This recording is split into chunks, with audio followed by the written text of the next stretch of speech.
Good morning. Hello, there we are. We're on. We're on. Good morning. Hope you're all having a nice chilly day. Yep, Did you run outside today or did I you did run treadmill? outside today. Yeah.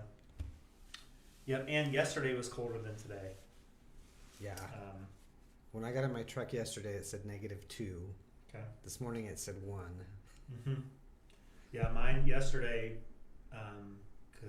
yesterday I ran before the elders meeting, obviously, and my phone said -0, which I don't really know what that means. Luann said the same thing. Yeah. How's it -0? Yeah, but it said -0, and then the wind chill said -15. And yeah, I thought that felt about right. That felt pretty accurate. Do you know who Logan? You know who Logan McCourtney is? Yeah. Um, We've met a couple times. yeah, I guess he's a pastor doing like a church plant in Terrytown, I think. Is that right? So he posted today on his Facebook page that he was going out for a run, and I thought, all right, and he's from Arkansas, so I can imagine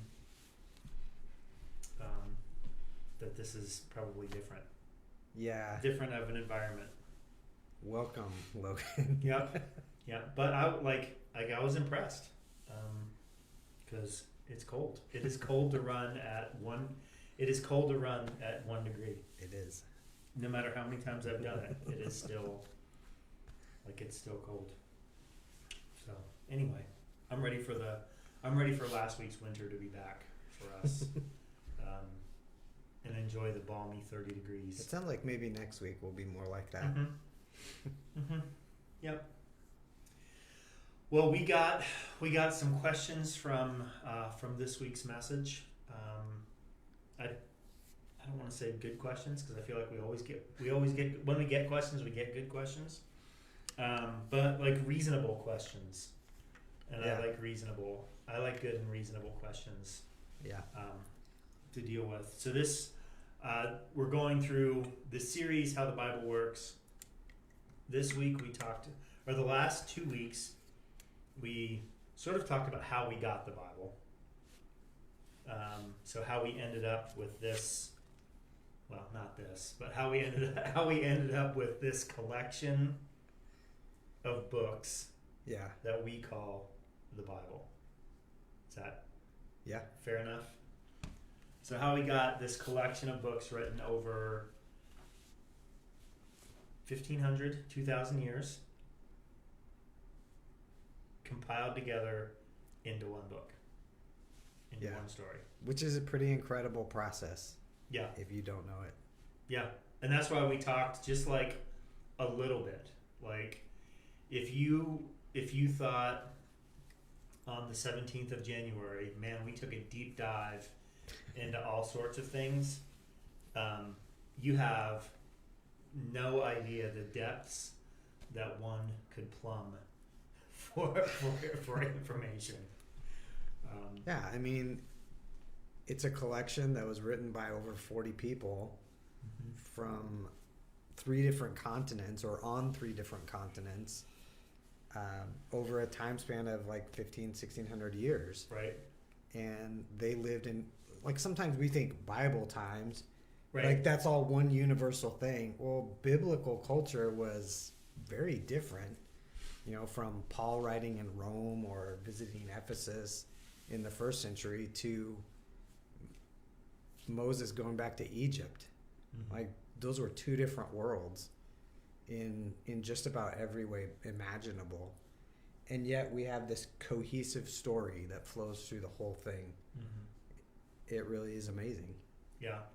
And there's a lot of things that we can talk about, and we have someone who's been coming to us. So I know him as JD. Other people know him as a different name. I only know him as JD.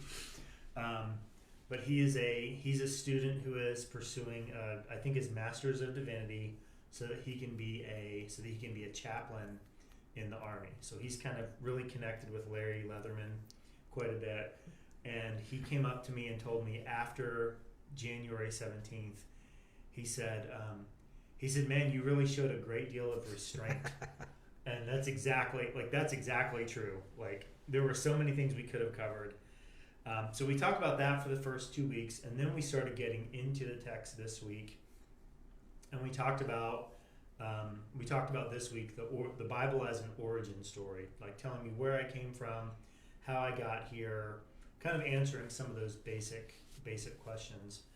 So then someone asked the question, like, the book of Genesis, chapters 1 and 2 deal with creation. So the question that got asked this week, or one of the questions, was, who wrote this origin story? So if these are things that happened, well, I mean, I'll say it this way, at least the first 5.5 days happened before mankind was on the earth. Who wrote that down? And then, like, the bigger question, like, who wrote all of these other, like, who wrote this stuff? Like, where did this all come from? So they asked 3 questions that we'll kind of talk about, and they'll weave back and forth. Who wrote this origin story? Who wrote Genesis 1? We know it's God inspired, but who took down this step-by-step and day-by-day account? So 3 questions, 1 question. How would you answer, like, how would you begin to answer those 3 questions? I guess I would say it started with part of the conversations that God had with Adam as they walked and talked in the garden. Which, just stop and imagine that for a minute. Right. Talk about origin story.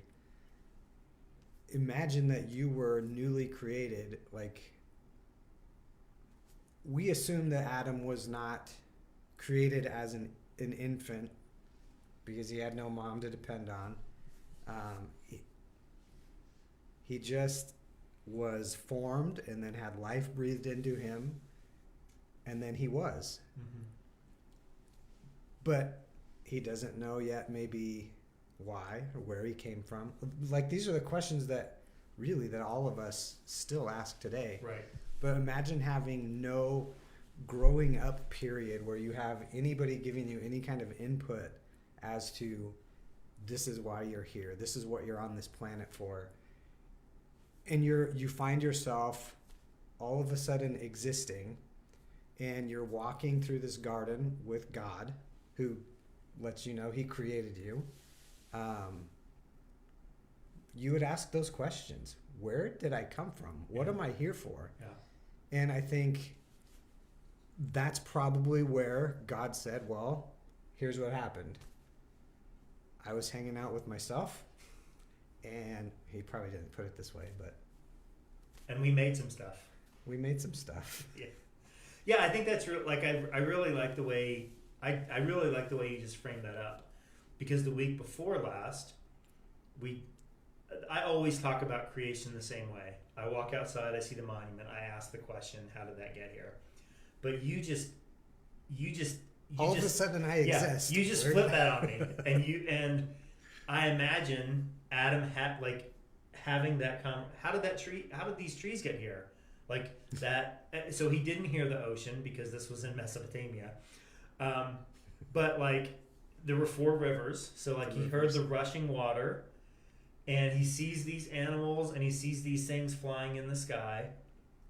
So he would have that same exact set of questions that we ask when we walk outside the front doors of Westway and we see the monument. We say, like, who put that there? How did that get there? Where did these birds come from? Where did these animals come from? Where did I come from? I'm feeling sucked into a rabbit hole here, but could you just imagine the level of wonder that Adam would have felt? Yeah. Like, we wonder about things like that. Where'd that bluff come from? How did that happen? Look at that beauty. That's amazing. But we do that through a lens that is cracked and broken by sin. And I know you're going to talk about that this next week, so I don't want to step all over that. But imagine experiencing those things without that tainted lens. Yeah. Just the pure wonder that Adam would have experienced as he walked and talked with God in beauty. Yeah. Um, Yeah, and see, and I think, like, as a parent who has 3 adult children, I remember when my kids were young, so they're in that 2 years old, and in that 2-year-old phase, and they asked me why like 80 million times, and I it must have been that, like, on crack, yeah. like whatever. However, my kids asked me questions, like every single, like, at least our kids, even though they were 2 years old, there was a context and there was a framework for what they were seeing. Yeah. With Adam, there was none. Like, he was just there, and wow. Yeah. Everything is just. What is that? What is that? Where'd that come? What's that? What does that do? Like, birds fly by, and like. What was that thing? I don't know. Call it what you want. Yeah. Yeah, and it's just amazing to think about the way that conversation must have been with God. And then Adam tells that story to Eve. Right. When she's created it out of him. Right. They tell that story to their children. Yeah. Long after they have broken the beautiful and left the garden, they still would have told those stories. And their children would have told them, and their children. And that oral tradition would have been passed on from one generation to another, much like it is today still in a lot of cultures. At some point, that oral tradition came to be written down in stories, sort of codified. And I think you said earlier something about, hundreds of years of telling the same stories, that they fall into the same groove. Right. And there are certain stories even today that we can tell that we kind of know that story. Mm-hmm. And you can mention The Boy Who Cried Wolf, and everyone from most of the Western civilization will understand that story. Yeah. Without even telling the story. And there might be different details, but for the most part, even those, they all fit within the same framework. And I think the older part of Genesis at least fits into that category of collected oral traditions that over time began to be sort of codified and collected and written down. Who did the writing is the question, I think, at the heart of those 3 questions. And for several centuries, like up until probably the 18th century, at least from the New Testament and before the New Testament and all through those 18 centuries after, it was pretty universally accepted that was Moses that did the writing. The Pentateuch, the first 5 books of the Bible, mm-hmm. which includes Genesis, it was considered the book of Moses, or the law of Moses, the writings of Moses.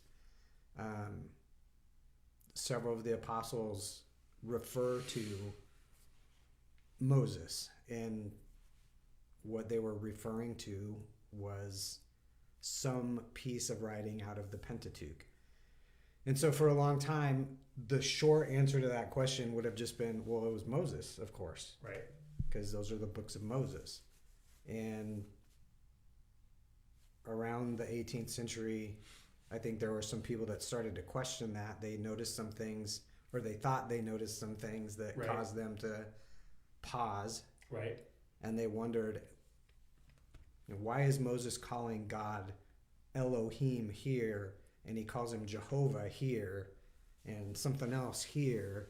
So maybe it wasn't that Moses was calling him different names. Maybe it was different people using different names for God. Right. And so the idea there, they started to think maybe there were different sources that an editor collected.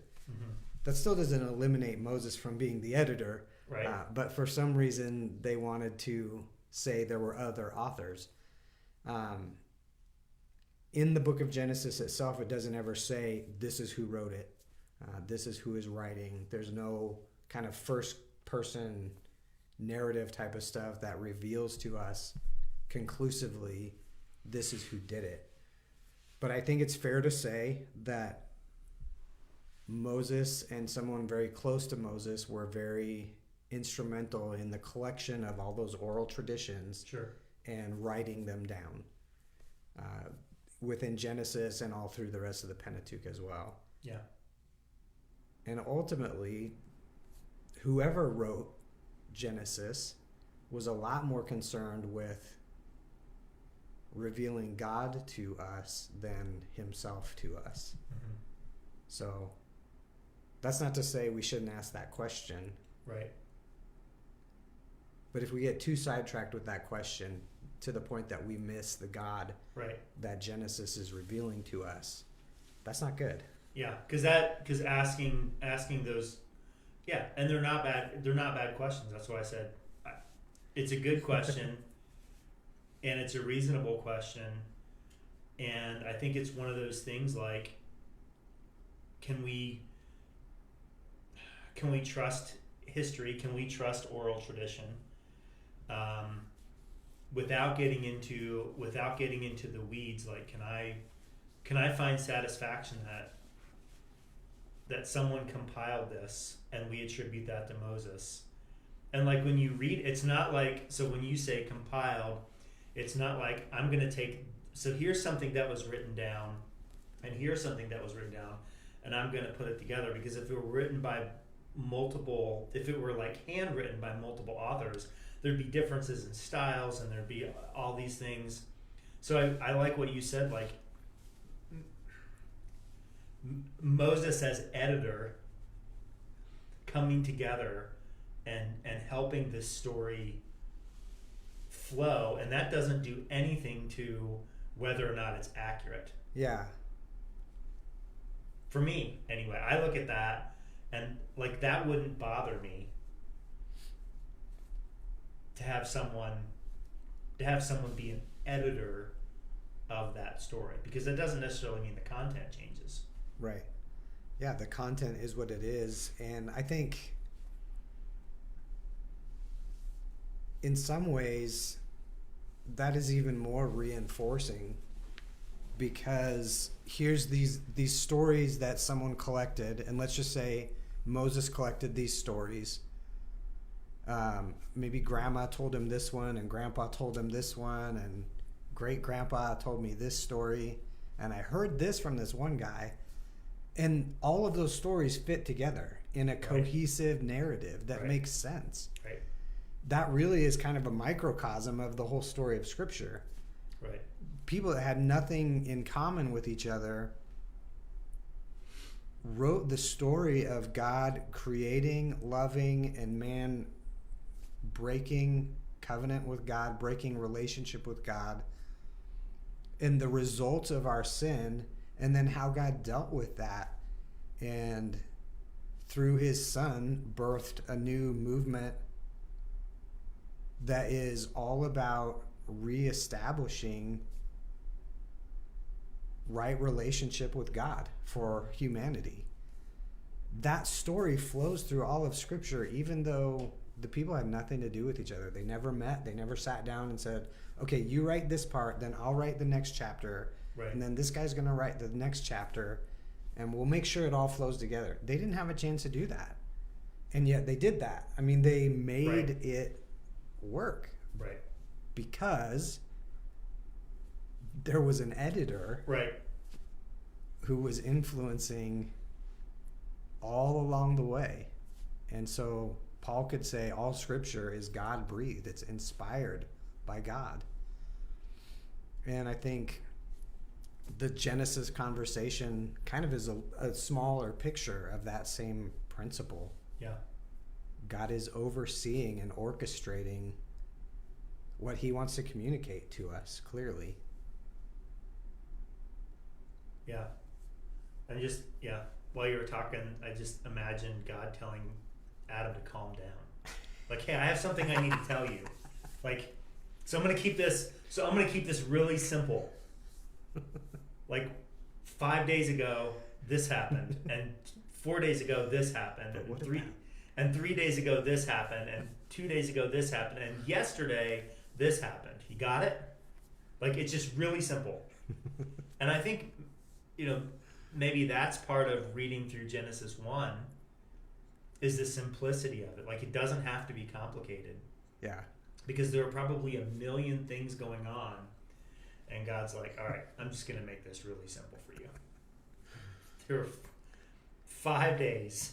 This is day 6, 5 days ago. And then, like, it's just really simple. And I like the oral, like, the oral tradition piece for me is always really important. Just the telling of story and the way, like, when you read through, especially the first chapter, God said this, and then there was this, and it's very repetitive to get that into our heads. I mean, we tell oral stories now, like you said. Like, my kids know who my grandparents are, not because something's been written down, but because we've told them those stories, and they know those stories, and they can repeat those stories because of what they've heard. Yeah. I keep imagining that conversation between Adam and God now. Yeah. I knew a kid in my very first student ministry. I was going up on weekends to a place a few hours from school, and this kid he liked to tell stories, but he told them very slowly. He was like 3, 4, I don't know. He was a pretty small kid. He liked to tell stories, and he told them pretty slowly, and there were lots of details that seemed to come out of nowhere, and it was kind of hard to just focus on his story. And you'd think he was done and kind of look away to something else, and he would grab your face and get like 2 inches from you and just hold your head, like, I'm not done yet, and keep listening, and he would hold your face there. And I just imagine God doing that with Adam. Okay, stop looking at the trees. Right. Stop looking at that thing. Stop looking. Just listen. Okay. Right. So day 1. It's just that's a fun picture to run. Yeah. So then there was another question. Actually, 4th question, because those were 3. Do you think we're called to make order from chaos? Or do you think we could say that God supplied us with a command and materials with which to create artistic masterpieces as we imitate and glorify our creative master? So, are we called to create order from chaos? Because that's what God did. That's what Adam was called to. Or has God given us this command, given us the tools, and then we go nuts? Is the Mulholland paraphrase of that. So our answer was yes.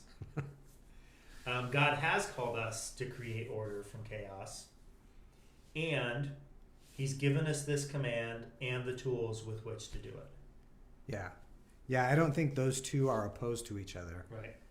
I think God gives us the tools and abilities and resources to create out of the chaos that we find ourselves in. Now, that's not the same. I think maybe the distinction would be, like, he created everything out of nothing. What is seen out of what is unseen. I don't think he's given us that capacity. But I do think he has given us the capacity to create. And I think sometimes we put creativity into this category that's reserved for special creative people. But the truth is, I think we're made in the image of God, and part of that is being creative and that capacity to create, to make, to bring order out of chaos. And if you think of, like works of art or buildings that are works of art. We see that on display, but sometimes we think of those things, and again, we like put them up on a shelf, we hang them on a wall to display them as something special, and they are, but they also are something special to which we are called as well, all of us. You might never pick up a paintbrush and paint anything that anybody's going to put on their wall. When I talk about being artistic or being creative, that's not necessarily what I mean. What I mean is that we are called to take the resources and abilities and whatever is at our disposal and make something that will help people see who God is and his greatness. I think that is the calling of our lives. And I don't think that our art is always done on a canvas or with musical notes, or sometimes the art that we create is what we build into each other's lives. The restoration, the wholeness that we can bring to each other. The greatest work of art you might create might be the way you raise your children and grandchildren. The way you love your neighbor can be a creative act. And I think we don't do any favors to anybody by reserving creativity for a special, what we see, artistic class. Well, I like what when we were talking about this a little earlier, you talked about like a marble slab. Some people see a rock and it's just like, some people would see a marble slab as just a rock, and other people would look at that and see that they could make an image, like Michelangelo is who you talked about. I could make something out of that. And some people don't see that. It's just a rock. Yeah, like here's a chunk of marble. Great. Give me a hammer and chisel and I'll make you a whole bunch of chunks of rock. Put the same chisel and hammer and the same chunk of marble in front of Michelangelo, and it's going to be something entirely different that we may value centuries later. I think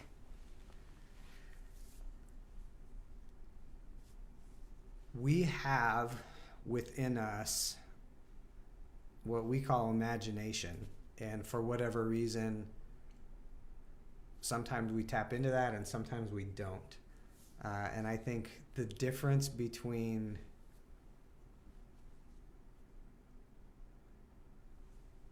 the life that I'm called to and the life that I'm stuck in may be whether or not I'm engaging the imagination that God has given me. There's an author that I like who's a pastor in DC, Mark Batterson, and he talks about doing ministry out of memory. Like, this is what we did last year, so we're going to do it again.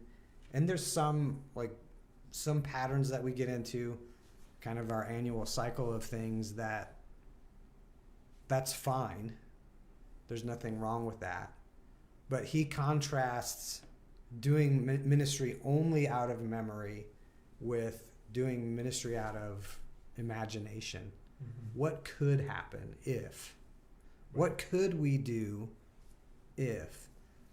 And I think when we engage our imagination, someone I think referred to imagination as the playground of God, or where like we meet God to play in our imaginations. While I might only see a chunk of marble, Michelangelo may see David and be able to coax that, what he sees in his imagination, out of what everybody else physically sees in front of them. That's an act of creativity. But so can be the way I live my life. Where I might just see a series of wake up, go to work, get a paycheck so I can have food, so I can wake up and go to work. And, I might see that cycle. I could also see what could I draw out of that will show people Christ. Mm-hmm. What can I make out of this that will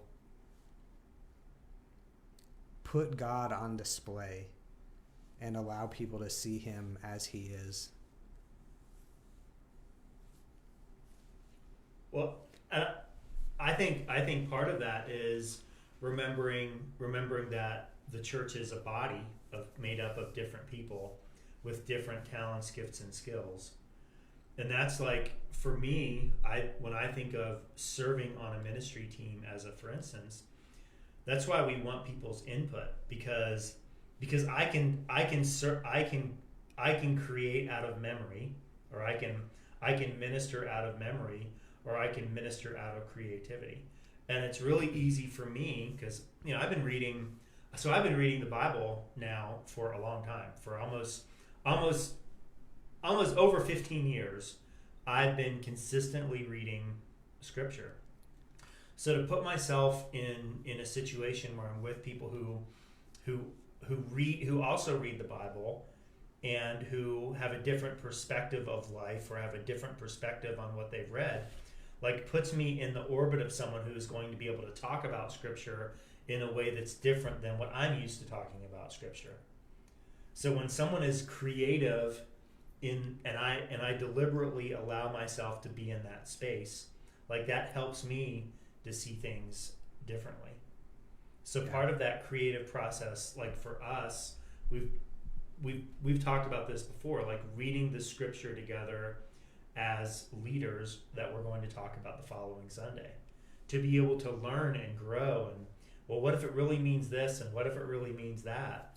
And to me, that's part of that, creative process as I think about writing a sermon for Sunday.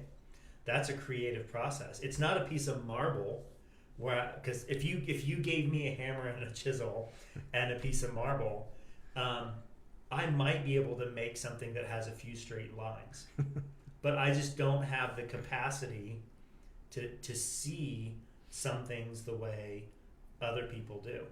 So then what does it look like for me as a pastor who writes sermons during the week to be creative? What does it look like for those of you who are watching, who, like, I can kind of look through the list here, for people who are teachers or work at the hospital, or I'm someone who's retired, or I'm a mom.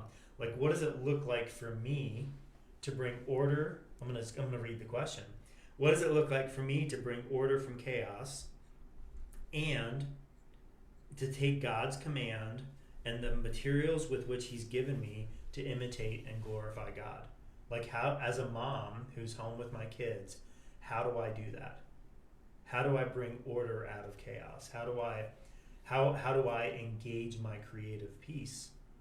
And each one of us has that capacity, and it's not necessarily taking a slab of marble and making something out of it.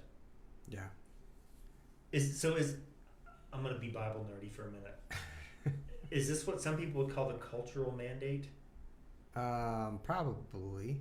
Yeah. I think I just recently read that phrase. Yeah, so that's why it's popping into my head. And I haven't read that phrase for a while. But yeah, I think the cultural mandate, I think, is this idea that God has placed us here together to create culture. Mm-hmm. Unfortunately, I think in our era, we have found it easier just to fight with culture than to create culture. And I will say it probably is a lot easier to complain about what culture is doing wrong than to actually do the hard work of creating new culture. And I really do think we're called to that.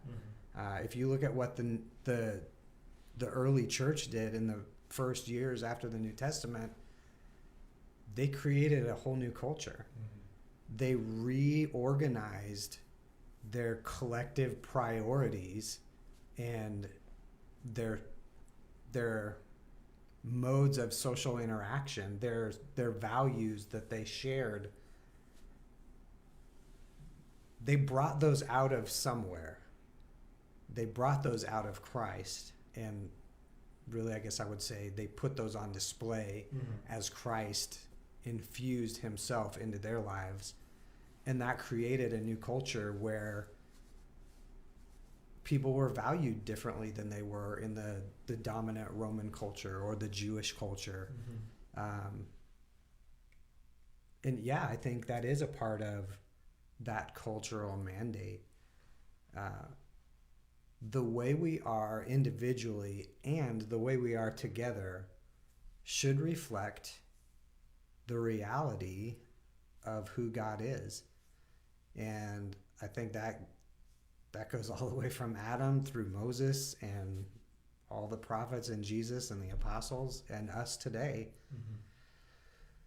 We're called to put God on display so that we can, like, all of creation draws people's attention to God. And we, as image bearers of God, have the opportunity to further expound on the message that creation is saying. So maybe we go back to Adam walking in the garden, and all of creation is saying, hey, look, and causing Adam to think, where did this come from? And God comes along and explains to him, this is where it came from, me. We now have the opportunity to come along people in our culture and our day as they notice anything about God. We have the opportunity to expand on that and further explain and display who God is. And I think that's a part of that cultural mandate idea. And even if it's not, even if we don't call it that, I think I don't know that's what we're called to do. Yeah, and I like that, coming alongside people and like contextualizing. We are providing context for what they see. And what we're going to talk about, this week is people don't just have the questions, where did I come from? How did I get here? They also have the question, like, what's wrong with the world? And you don't have to scratch that far under the surface to see people asking that question. Like, what if God made, like, this is a reasonable question too. Like, if God made everything and called it good, then why is the world messed up? What happened? And that's what we're going to talk about this week, which also then provides us an opportunity when someone sees something of beauty, as much as it's an opportunity for us to contextualize that and point them to God. When someone sees that the world is messed up, that's a key opportunity for us to weigh in and tell the next part of the story, which is Sunday, Genesis 3-11. Why is the world so messed up? How did this happen? Why are things so wrong? Yeah. And again, we don't have to go very far to see people asking that question. There's a lot of people asking that question and a lot of answers, and many of them are not the right answer. just like they get how we got here wrong, they get what happened wrong. And we just have the opportunity, because the Bible's trustworthy, timeless, and timely, to point people to Scripture and reveal to them, like, look at how what this says is wrong and how, like, your reality bears this out. Like, this to be true. And that's just about Sunday. That has nothing to do with this week. So those are our thoughts on the questions we got. We want you to continue to ask questions and let us know how we can help you dig further into the Bible. That's why we're here. And on Sunday, we're going to be talking about Genesis 3-9, what went wrong. We'd encourage you or 3-11. We'd encourage you to read those chapters for yourself and see what they have to say about that. I think that's what I got for today. Cool.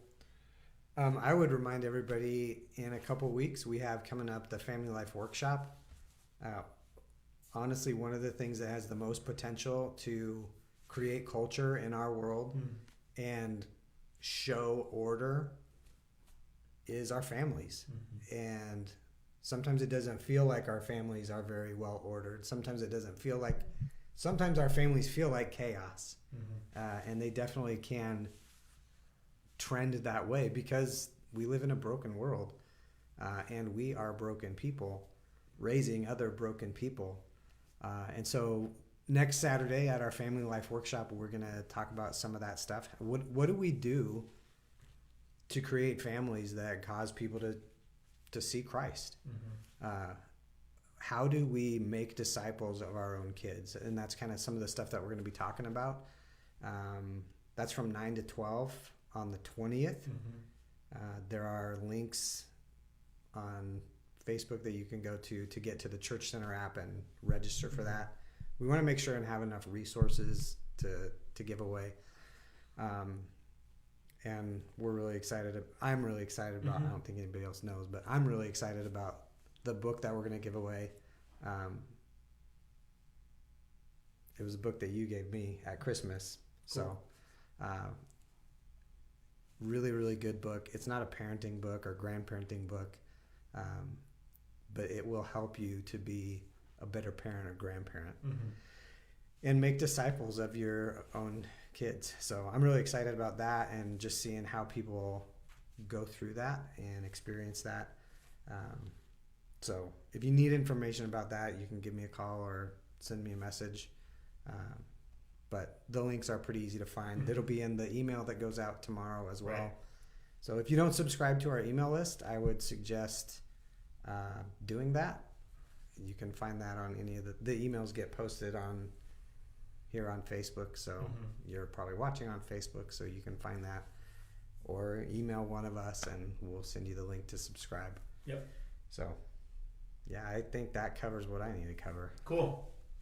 Well, thanks for watching. Have a great rest of your day. Have a great rest of your week, and we look forward to seeing you throughout the week in small groups or wherever we might run into one another, and on Sunday morning, and then here next week. So thanks for watching, and we'll talk to you soon. See you later.